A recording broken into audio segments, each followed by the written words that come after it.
Update के वाक़े अहम खबर आहे खैबर पख्तूनख्वा में फोर्सेस जूं कार्रवाइयों खारजी दहशतगर्द मार्ची विया। उत्तर वज़ीरिस्तान में 2 साल में खारजी दहशतगर्दनि खिलाफ़ कार्रवाइयूं कई वयूं। 2 साल में ऑपरेशन दौरान खवारजी अहमद शाह उर्फ इंतज़ार मारिजी वियो। ISPR जो चवण आहे ऑपरेशन कया विया। ब्रेकिंग न्यूज़ असां शेयर कंदासीं। खैबर पख्तूनख्वा में फोर्सेस कार्रवाइयूं कयूं आहिनि। 6 खारजी दहशतगर्द मारिजी विया। ISPR जो चवण आहे त उत्तर वज़ीरिस्तान ऐं 2 साल वारनि इलाइक़नि में दहशतगर्दनि खिलाफ़ कार्रवाइयूं कयूं वयूं आहिनि। अपडेट कयूं पिया अवांखे खैबर पख्तूनख्वा में फोर्सेस जूं कार्रवाइयों खारजी दहशतगर्द मारिजी विया।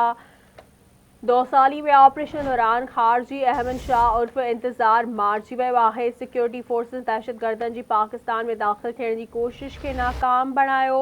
ॾखण वज़ीरिस्तान जे इलाइक़े खमरंग में कार्रवाई 5 दहशतगर्द मारिजी विया, 3 ज़ख़्मी।